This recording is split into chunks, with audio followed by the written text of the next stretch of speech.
Nuevamente aquí en un café con raíces con aroma a Torá, partiendo, ¿cierto?, este día nuevamente con la enseñanza de Lucas. Seguimos con Lucas. Ya hemos avanzado un poquito en Lucas, pero ha sido interesante porque hay muchas cosas que ver, muchas cosas que nos conectan con la Torá, y ese es el objetivo de estos estudios, de poder, ¿cierto?, tener una conexión con la Torá de tal manera que podamos, ¿cierto?, crecer todos juntos con respecto, ¿cierto?, al comentario o a lo que Lucas nos ha estado enseñando.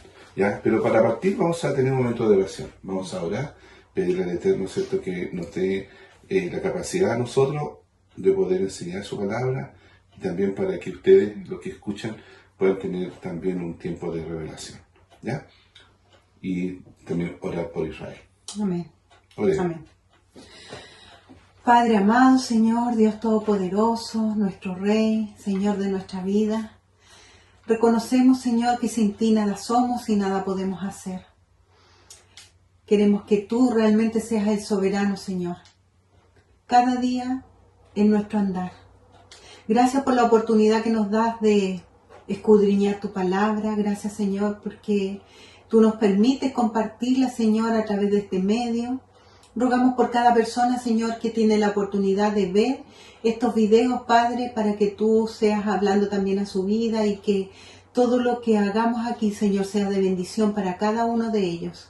Rogamos, Padre, que tú nos ayudes a crecer juntos en el conocimiento de tu palabra, también crecer juntos en la intimidad, Señor, que esto haga que nazca un anhelo de buscarte, Señor, en nuestra intimidad. Gracias, Padre bendito. Gracias por este día que tú nos das. En el nombre de Yeshua. Amén. Amén. Bueno, continuando, ¿cierto?, con el pasaje o el versículo 42 de Lucas 2, ya vemos ya que Yeshua está con 12 años, ¿cierto?, en su crecimiento, y estaba, ¿cierto?, lo vemos que subió a Jerusalén a celebrar la fiesta. Eso fue, yo creo que es súper importante reforzar que lo que Dios celebró a los 12 años fue la fiesta de Pesaj. Y lo que Dios celebró con sus discípulos, en lo que nosotros conocemos como la última cena, era justamente la cena de Pesaj, que nosotros como cristianos después relacionamos la última cena como algo que sucedió en ese contexto histórico, pero no nos habíamos fijado que era una celebración que ya venía desde la salida de Egipto. Exactamente. ¿Verdad? ¿Ya? La Escritura nos destaca que tenía 12 años. El número 12 también es un símbolo. Sabemos que en la cultura hebrea los números, ¿cierto?, tienen un significado. Y cada número para nosotros, ¿cierto?, tiene un significado también hoy día que estamos aprendiendo de la Torá. El número 12 también, ¿cierto?, representa elección. ¿Ya? Por eso, ¿cierto?, se habla de las 12 tribus de Israel. ¿Ya?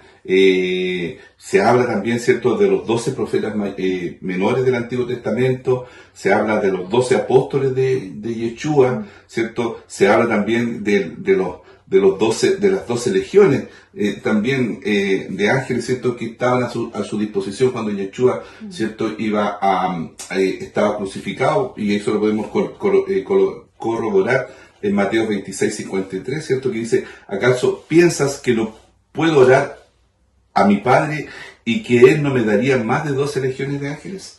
¿Ya? O sea, era el tiempo cuando Jesús, ¿cierto?, estaba en el Getsemaní, ¿ya? Y vinieron a arrestarlo, ¿ya? El Apocalipsis también nos habla de 12 estrellas, ya, que coronaban a la mujer. Nos habla de 12 puertas en Jerusalén, de 12 ángeles y de 12 frutos del árbol de la vida. Todo eso lo podemos encontrar en el libro de Apocalipsis, ¿ya? Entonces, el 12, ¿cierto?, tiene un significado. Y una importancia. Y una importancia. Y la palabra, ¿cierto?, es elección, en la cual Dios, ¿cierto?, elige, Él como Dios, elige, ¿cierto?, a 12 personas, 12 ángeles, 12 puertas, y Él establece, ¿cierto?, esa elección. ¿Ya? También recuerdo que antes de cerrar que Jesús tenía 12 años, cuando fue al templo y cuando habló con los entendidos, los doctores de la ley,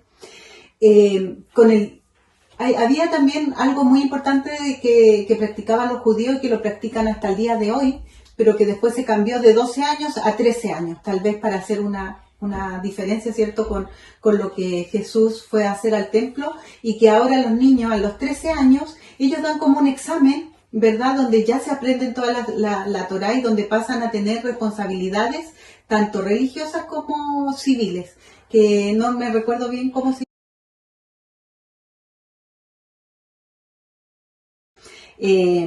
así que con eso ya cerramos, ¿cierto?, estos 12 años de Yeshua y nos vamos al versículo 13. 43. Perdón, 43. mi dislexia no me deja. Al regresar ellos, acabada la fiesta, se quedó el niño Jesús en Jerusalén, sin que lo supieran José y su madre. Aquí en la Reina Valera dice al regresar ellos, pero si uno busca otras versiones que a lo mejor nos pueden dar mayor claridad, en la Biblia textual, en vez de decir al regresar ellos, dice y habiéndose cumplido los días. Y en la Biblia Sefer Dava, que es una de mis favoritas, dice y cuando se cumplieron los días. ¿Qué días? Acá vamos a ver qué días, que se está refiriendo este versículo 43. Recordemos que la Pascua es la preparación para la fiesta de los panes sin levadura. La Pascua, perdón, es Pesaj. El Pesaj. ¿Y cuándo se cumplieron? A los 7 días que duraba la fiesta de panes sin levadura. Es importante saber que el Pesaj comenzaba el día 14, pero continuaba al día 15 del mes de Aviv. Empezaba la fiesta de los panes sin levadura y todos estos días duraban 7 días. Por eso que el 43 dice, y cuando se cumplieron los días. ¿Qué días? Los días de toda esta celebración del día de la preparación, que después seguía con los panes sin levadura, ¿verdad? En este contexto encontramos una elipsis. Este término proviene del vocablo griego y que se traduce como omisión. Y es una figura retórica que consiste en la omisión de parte del contenido de una oración, el cual, si bien resulta necesaria gramáticamente, se encuentra implícito en el contexto, que es lo que acabamos de ver, ¿cierto? Dice, la fiesta de los panes sin levadura son indicados por el Eterno en Levítico 23, que lo vamos a revisar, pero en el texto, por eso dice, al regresar ellos, acababa la fiesta, se quedó el niño en Jerusalén sin que lo supieran sus padres. Aquí hay una elipsis. ¿Cuál es el elipsis? Es que dice, habiéndose cumplido los días. Para los judíos de la época, ellos entendían a qué día se refería, pero no, porque ellos conocían el contexto completo. En cambio, nosotros cuando leemos Lucas, debemos investigar y nos debe llamar la atención a qué día se refería, porque como no es algo que pertenezca a nuestra cultura, ¿verdad?, nosotros no lo relacionamos. Eso es una elipsis, que se omite la información porque para la persona que fue escrito este texto, ellos ya lo saben. Exactamente. Por ejemplo, si yo les digo, juntémonos en la fiesta de chicha y empanada, nosotros vamos a saber que es en septiembre. Pero para ellos, si alguien de otro país lo escucha, no va a saber. Eso es lo que pasa aquí. Ellos, al decir que habían cumplido los días de la preparación, entienden inmediatamente que se refería a la fiesta de los panes sin levadura. Claro, porque si nosotros vamos a Levítico 23, versículos 6 al 8, dice, el día 14 sabemos que es el día de Pesaj. ¿Cuándo murió, cierto? ¿Cuándo se mataba el cordero? Entre las 2 tardes. ¿Cuándo murió, cierto, Yeshua? Entre la hora sexta y la hora novena. Entre las 2 tardes.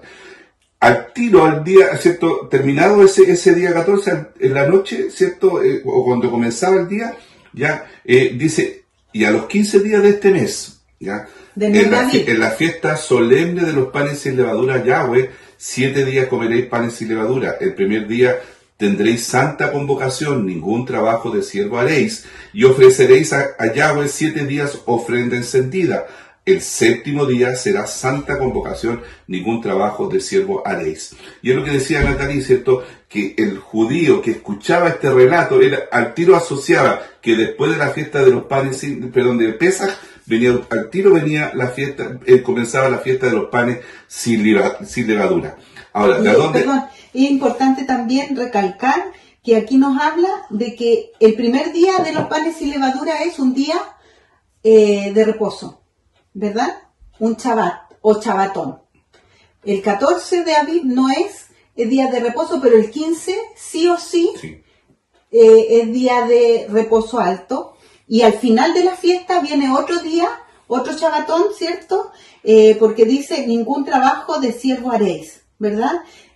Son días de convocatoria que son guardados como feriados, digamos. Exactamente. Ahora, ¿de dónde viene esto? Viene de lo que habíamos leído anteriormente en la clase pasada, ¿cierto? Dice en Éxodo 12, del 15 al 17, 7 días, ¿cierto? Después de haber comido, ya, el pesa, de haber preparado el pan sin levadura, ¿cierto? Dice, 7 días comeréis panes sin levadura, y así el primer día haréis que no haya levadura en vuestras casas, ¿ya? Porque cualquiera que comiere leudado, desde el primer día hasta el séptimo será cortado de Israel. El primer día habrá santa convocación y asimismo el séptimo día tendréis una santa convocación. Ninguna obra se hará en ellos, excepto solamente que preparéis lo que cada cual haya de comer, y guardaréis la fiesta de los panes sin levadura, porque en este mismo día saqué vuestras huestes de la tierra de Egipto. Por tanto, guardaréis este mandamiento en vuestras generaciones y por costumbre perpetua. ¿Ya?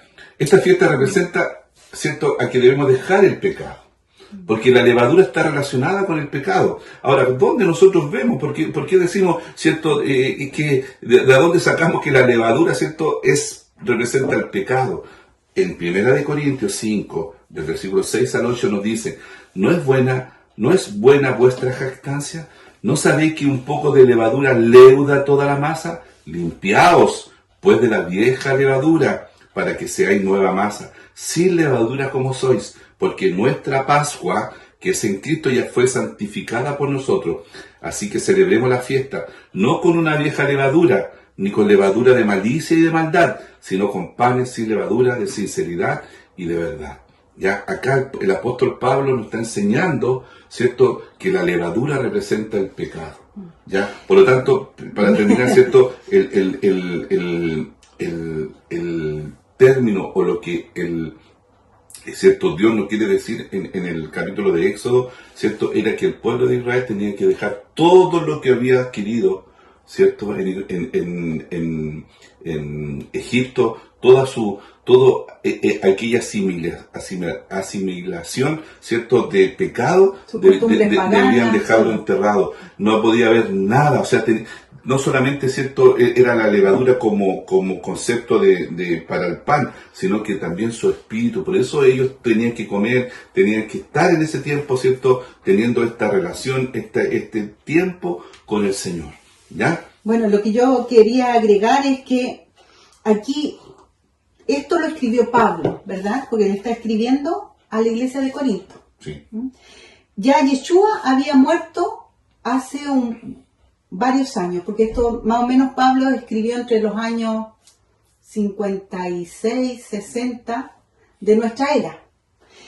Y aquí Pablo está hablando, ¿cierto?, de la Pascua, que es en Cristo, que ya fue sacrificada por todos ellos que eran nuevos convertidos, ¿verdad? Porque Corinto no queda en la región de Israel, sino que aquí ya vemos que hay judíos de la dispersión que habían escuchado el mensaje y gentiles que se estaban convirtiendo a este mensaje de las buenas nuevas. Entonces Pablo les dice, así que celebremos la fiesta, no con vieja levadura y qué sé yo. Pablo les enseña a que celebren las fiestas a los nuevos convertidos, a esta iglesia primitiva, que se supone que nosotros éramos gentiles, pasamos a pertenecer, ¿cierto?, al pueblo de Dios, y nosotros también debemos celebrar la fiesta, porque aquí Pablo está estimulando a la iglesia primitiva que celebre la fiesta, ¿verdad? Sí. La fiesta de Pesaj con los panes sin levadura. Ahora, hay que entender una cosa importante. Veíamos, ¿cierto?, que la fiesta de Pesaj fue cumplida por Yeshua. Y la fiesta de los panes sin levadura también. Porque recordemos, ¿cierto?, que Yeshua, ¿cierto?, llevó el pecado de todos nosotros, no siendo pecador él. ¿Ya? Por lo tanto, si nosotros nos vamos al texto, ¿cierto?, de Éxodo, dice ya que toda levadura ya debe ser, ¿cierto?, sacada de casa y debe ser enterrada. ¿Ya? Por lo tanto, ¿cierto?, los panes sin levadura, la fiesta de los panes sin levadura nos refleja, ¿cierto?, a que Yeshua, ¿ya?, murió en Pesaj, ¿ya?, y el pan sin levadura, él fue enterrado, se enterró el pecado. para que el pecado del mundo no estuviera, ¿cierto? Para simbolizar que el pecado fue dejado atrás, ¿ya? Ahora bien, como decía Nati, también tenemos que entender que el primer día, ¿cierto? La fiesta de los panes y levadura es un día de reposo. Por eso, ¿cierto? José de Arimatea tuvo que sacar el cuerpo de Yeshua. Si ustedes leen el relato bíblico, ¿cierto? de la crucifixión, lo toma y lo entierra antes de que empiece la fiesta de los panes y levadura.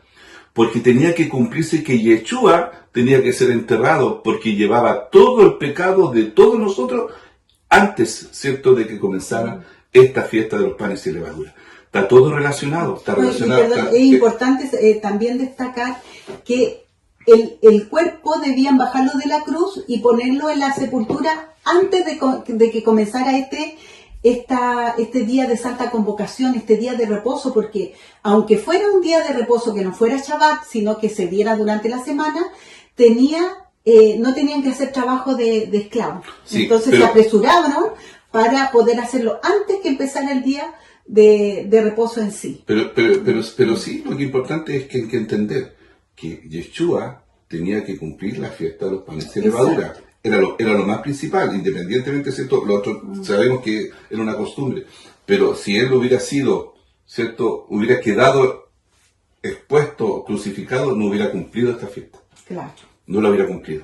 Por eso era necesario que José de Arimatea dijo, no, yo me tengo que llevar, ¿cierto? A este... Apresuradamente. Y si ustedes después, ¿cierto? Buscan de José de Arimatea, nadie sabe quién fue José de Arimatea. Pero él, ¿cierto? Que después lo vamos a estudiar nosotros un poquito más profundo. Él fue un hombre, ¿cierto?, usado por Dios para poder cumplir lo que estaba en la ley. La escritura. ¿Ya? Así que bueno, eso es referente, ¿cierto?, a los panes y levadura.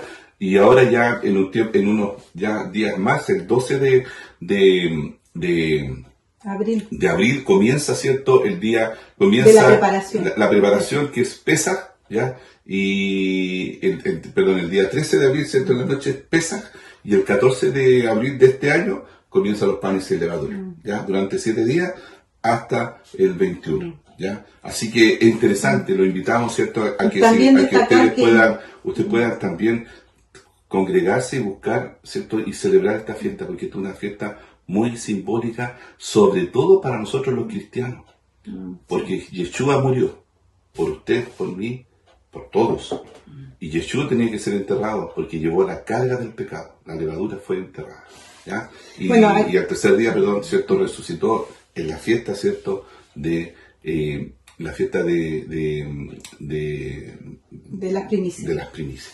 Agregar que lamentablemente el calendario judío no coincide con el calendario gregoriano, porque la Iglesia Católica estableció otro día para celebrar la Cena del Señor, porque ellos no podían conectar la relación que había, ¿verdad? Entonces, y la Iglesia Cristiana, al salir de la Iglesia Católica, siguió con esa costumbre de la Semana Santa, que, como decía el pastor Marín, no era ni semana ni santa. Pero los seguidores de Cristo, según la Escritura, como Pablo le está enseñando en Corinto, se celebra al caer la noche del día 12, ¿verdad? Y ahí ya comienza... Ya. Bueno, siguiendo el relato bíblico, ¿cierto? Ellos regresaron, ya, pero Yeshua dice, en el versículo que leímos recién, 43, se quedó, sin que lo supiera José y su madre. Aquí se destaca José y su madre, se dejan ver que José, ¿cierto?, no era el padre biológico del niño. Lucas hace énfasis en reiteradas ocasiones con respecto a este tema, ¿ya?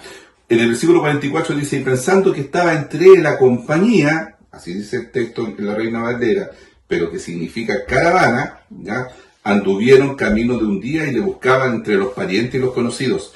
Y ellos pensaban que iban en algún lugar de la caravana, ¿ya? Emprendieron camino de un día antes de empezar a buscarle entre los parientes y amigos, ¿ya?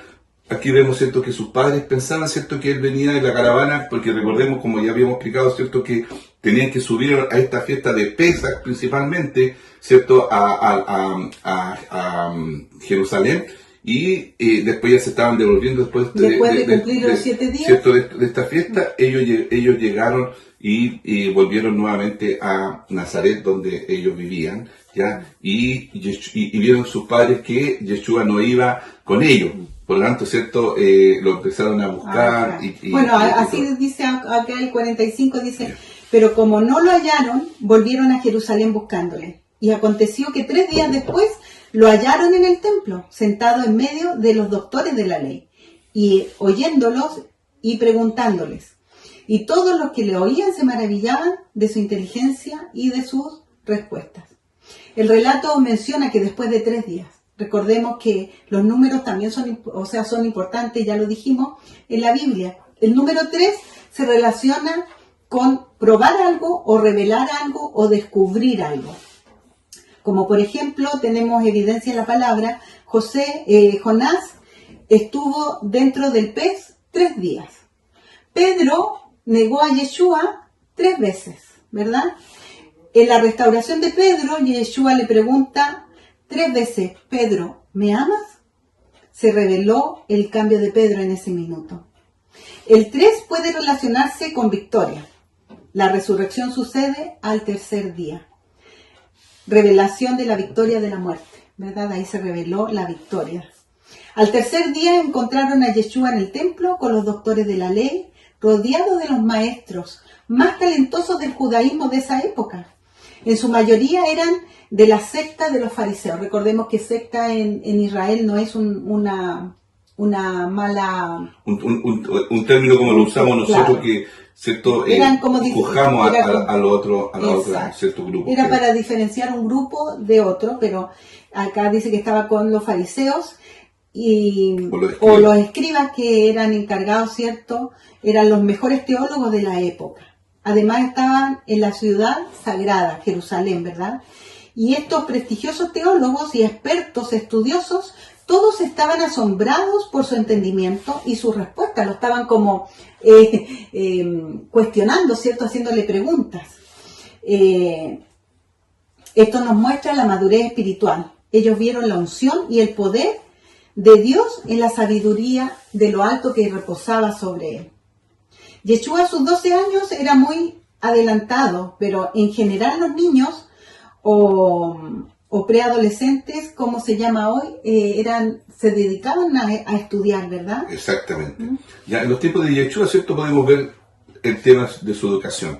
Era un elemento muy importante dentro de la sociedad, ¿ya? Cuando el niño tenía la oportunidad de aprender en la escuela de los rabinos, ya, además del oficio de su hogar, su rutina no era fácil. Y nosotros, cierto, que estuvimos en Israel, nos dimos cuenta que de muy pequeñitos ellos ya andan leyendo la Torá, ya andan en las micros, o en los buses, o en metro, ya andan todo el día estudiando. Ya pasaba la mañana en la sinagoga, en una sala de cerca de 25 alumnos, ya, la tarde la dedicaban al trabajo que aprendía con el padre, ya. Era muy todos aprendían el oficio de la familia, del papá, pero en la mañana se dedicaban a estudiar. Con esta rutina cierto intensa, podemos imaginar ya que le quedaba poco tiempo para practicar algún juego o hacer deporte, ya, pero en verdad, cierto, según lo que lo que hemos encontrado, los niños se divertían mucho, cierto, haciendo muchas repeticiones de los grandes, ya, por ejemplo, ahí en Mateo 11 del 16 al 17 y en Lucas 7:32, ya Jesús menciona un juego muy común que se daba en las calles, ya donde los niños tocaban instrumentos, danzaban, ya aparentemente imitando, ¿cierto?, las actividades de los mayores, ¿ya? Los niños que frecuentaban la sinagoga se les conocía por el nombre de Baitá Sefer, es decir, la casa del libro. Allí aprendían a leer, escribir, hacer cuentas y hablar en público. O sea, toda su educación se basaba en la Torá. Memorización, repetición y resolución de problemas eran los métodos pedagógicos más usados en la ocasión. ¿Ya? Sigue tú, ¿la escritura? Bueno, las escrituras, especialmente la Torá, formaban la base de la enseñanza. El maestro y los alumnos la repetían todos los días hasta que los textos quedaban bien memorizados. O sea, usaban harto este método de memorización. Los judíos del primer siglo estudiaban el Antiguo Testamento. Esa era su base de libros, digamos. Para ellos, esa era la fuente principal de la enseñanza. Además, todo lo que se aprendía partía de las escrituras, el cálculo matemático, Por ejemplo, le enseñaban a partir del tiempo de duración de la vida y de los patriarcas. Ellos de ahí estudiaban todo, ¿verdad? La cronología, la geografía era ilustrada a través de las guerras de Israel. Ya la medicina era por medio de las prescripciones mosaicas, ¿verdad? Y así lo hacían en general. Todo lo sacaban de la escritura. ¿Ya? Y ahora... Todo su enseñanza era sacada de la escritura. No estaba Pitágoras, no había todo ese tema. Porque su enseñanza era sacada principalmente de la Torá y de los profetas. Toda la ciencia la podemos encontrar a través de la escritura. Hay mucha sabiduría en la escritura, ¿verdad? Exactamente. Y en cierto, su estudio era tan importante, el estudio de la Torá, ya que aunque no asistieran a la escuela, necesitaban por lo menos saber leer para tener acceso al contenido de la Torá. ¿Ya? En ese caso, las personas recibían instrucción en casa de sus padres. La mujer también tenía que conocer la Torá, aunque de manera más simple debido al espíritu patriarcal de aquellos días. ¿Ya? El periodo de la escuela primaria iba de los 5 a los 12 años o 13 años. ¿Ya? Yeshua tiene que haber estado en ese, también tiene que haber pasado por eso él sabía mucho de Torá.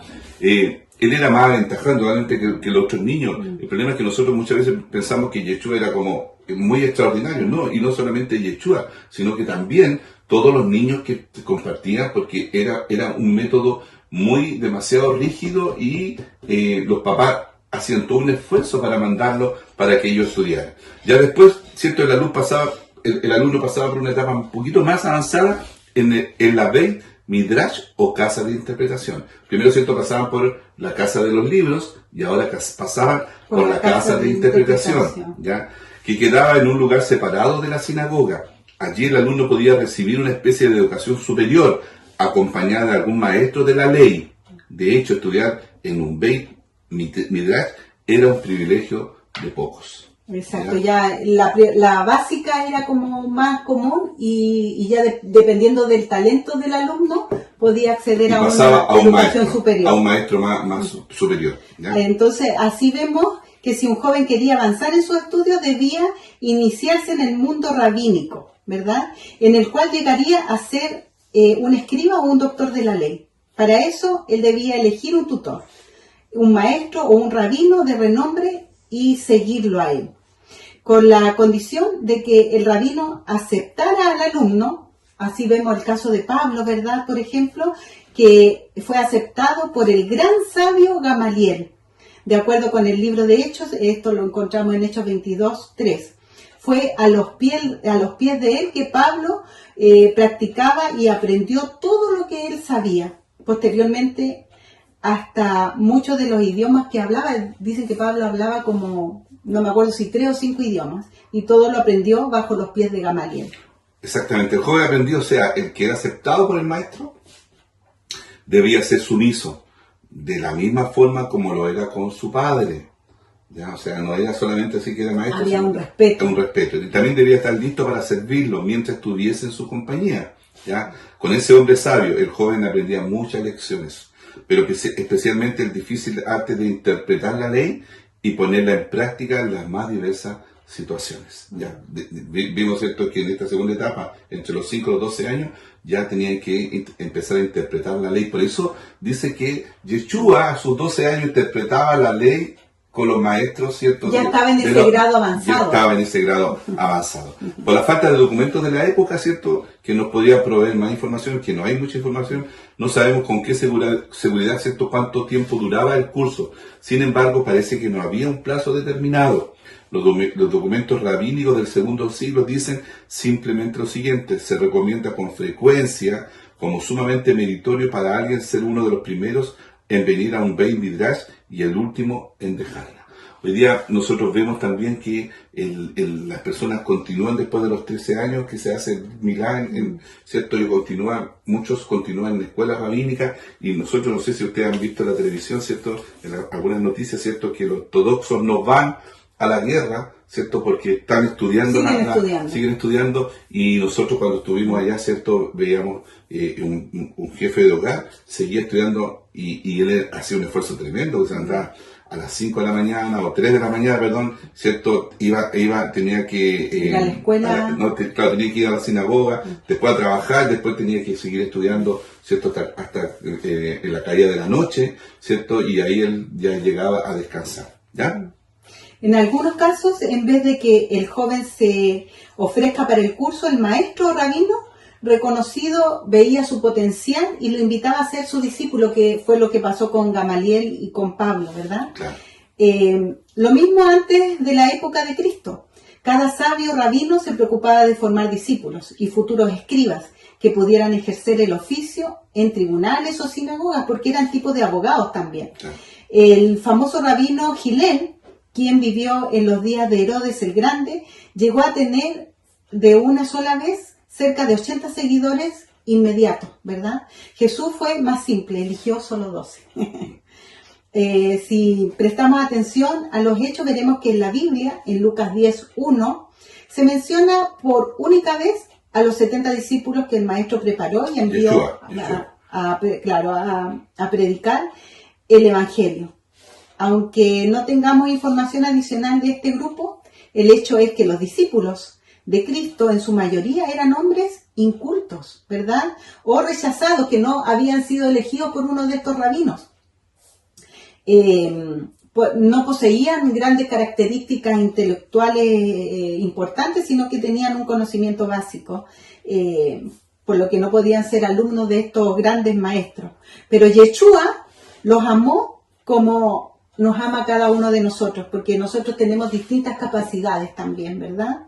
Y los preparó a estos 70 para que fueran a predicar y a entregar las buenas nuevas del reino a todos los hombres, ¿verdad? Basado en este proceso podemos entender que no fue extraño, según la palabra, ¿cierto?, que los apóstoles dejaran de trabajar para seguir a Yeshua por 3 años y medio. Aquí también podemos comprender que el grupo fue sostenido por personas simpatizantes, ¿cierto?, de este mover de Yeshua, siendo muchas de ellas ciudadanos de la, ¿cierto?, por donde Cristo andaba y sus discípulos, ¿cierto?, pasaban también. Entonces, ¿cierto?, lo mismo que hoy. Sabemos también que hay entidades que financian a las personas que están estudiando en las escuelas rabínicas. Ya. Con esta información queda clara la recomendación que Yeshua dio a los 70 discípulos, registrada en Lucas 10, del 4 al 12, que dice: en la casa donde entréis primero, decid paz a esta casa. Si hubiera allí algún hombre de paz, vuestra paz reposará sobre él. Si no, volverá a vosotros y posad en la misma casa, comiendo y bebiendo lo que os den, porque el obrero es digno de su salario. No os paséis de casa en casa en la ciudad donde entréis y os reciban. Comed lo que os presenten, sanad a los enfermos que haya en ella, y decidle: el reino de Dios se ha acercado a vosotros. Pero en la ciudad donde entréis y no os reciban, salid por sus calles, decir: aún el polvo que se nos ha pegado de vuestra ciudad a nuestros pies, sacudimos contra vosotros, porque sabed esto, el reino de Dios está cerca. Amén. Esto es muy interesante, ¿verdad? Estas informaciones nos ayudan a conocer la historia de la Biblia dentro de una especie de molde contextual. Nos da muchas luces de lo que, para poder entender, ¿verdad? Hace que todas estas escenas se vuelvan como en una forma tridimensional y poder ver bien, imaginarnos cómo era en esos tiempos, ¿verdad? Según el relato bíblico, José era carpintero, pero la tradición judía nos relata que los padres eran los responsables de la educación religiosa y de enseñar la ley a sus hijos. Aquí vemos a José y a María. Ellos eran piadosos. Esto significa que guardaban las leyes, ¿verdad? Cumplían todas las leyes que estaban establecidas para ellos. Lo describe así la escritura, y esto, con toda esta enseñanza, ellos pudieron educar a Yeshua en forma respetuosa, con todo este conocimiento de la palabra, de tal manera que lo mandaron a la escuela de la época, lo reforzaban en las casas, ¿verdad? Y le dieron todas las herramientas necesarias. Y le enseñaban de forma muy, muy directa, porque ellos tenían que cumplir, ir a Jerusalén para un niño de 12 años. Enseñaban con el ejemplo. Siempre interesante, ¿cierto?, salir de un lugar a otro ya, y ahí era muy común en todo lo que se hacía en la ciudad. Entonces, Y en el camino para seguramente ellos, que les volvían a contar todas las historias bíblicas claro, y entonces, los impregnaban con todas estas enseñanzas. correcto. Entonces, sabemos que es cierto que la fiesta de Pesaj y la fiesta de los panes y levadura reflejaban, ¿cierto?, la victoria que Dios le había dado al pueblo de Israel, a su pueblo, al pueblo de Yeshua y de María y José, ¿cierto?, sobre los egipcios. Entonces, era para ellos era muy interesante seguir. ¿Ya? Bueno, seguimos con el Sí. 48, dice, cuando le vieron se sorprendieron y le dijo su madre, hijo, ¿por qué nos has hecho así? He aquí, tu padre y yo te hemos buscado con angustia. Aquí ninguna de nosotros quisiera vivir esto de perder a nuestro hijo durante 3 días, ¿verdad?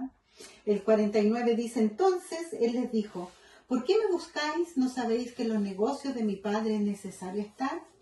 Yeshua con naturalidad, ¿cierto? Les pregunta que por qué estaban tan preocupados buscándolo. Ellos sabían dónde encontrarlo.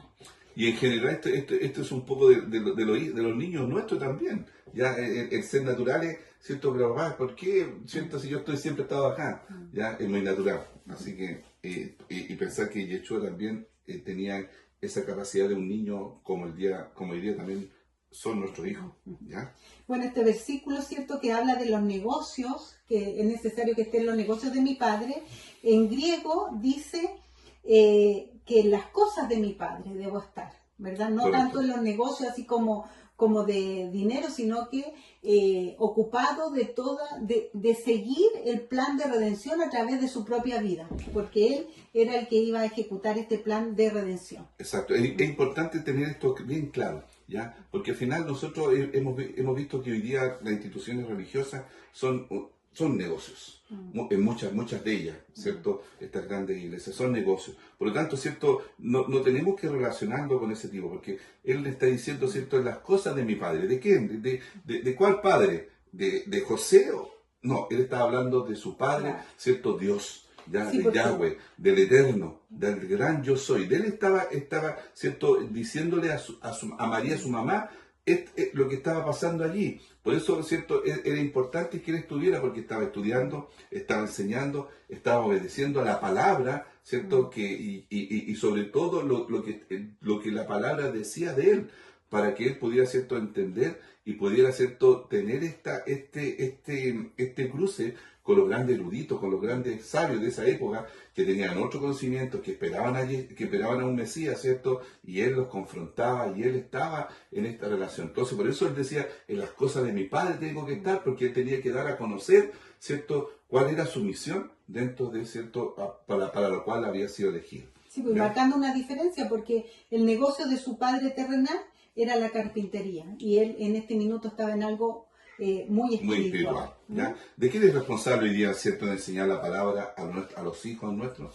Somos nosotros. No debemos dejar que el colegio, ¿cierto?, Los eduque, lo les eduque. enseñe. Exacto. Sobre todo la parte espiritual. El colegio tiene que entregar la parte intelectual, la parte, ¿cierto?, podríamos decir, de conocimiento, ¿cierto?, para poder después desempeñarse en una profesión, pero la enseñanza de la palabra tiene que ser dada por los padres. Los padres, ¿Ya? sí. Y es lo que nos enseña de la Torá. Dice, ¿cierto? Y Moisés le dijo, y Yahweh le dijo a Moisés, ¿cierto? Y esto, por favor, que tus hijos, o sea, repíteselo a tus hijos, a los hijos de tus hijos, donde ellos quieran que vayan, ¿cierto? Cuando salgan, entren de casa, cuando vayan por el camino, cuando estén, ¿cierto?, estando en cena, relátale todo lo que Dios ha hecho. Y es lo que nos falta a nosotros, ¿ya? ¿Hay sanidad en su casa? ¿Ha sido sano alguien? Y lo recordamos siempre. Cuando nos juntamos, ¿te acuerdas tú cuando estuve enfermo y Yahweh, ¿cierto?, me sanó? Es importante. Todos los acontecimientos de nuestra familia deben ser contadas, ¿cierto? Porque en cada una de esas etapas ha estado Dios. Y los niños tienen que ser formados en la palabra y así cuando vayan al colegio y le enseñen cosas contrarias a la escritura, ellos puedan decir, no, esto no me conviene. Exacto. Pero para eso tienen que saber qué es lo que el Padre quiere que nosotros aprendamos, para poder distinguir lo que no corresponde después. Y es importante, hermanos, miren, en Israel es fácil. Si usted va a Israel, es fácil hacer todo esto.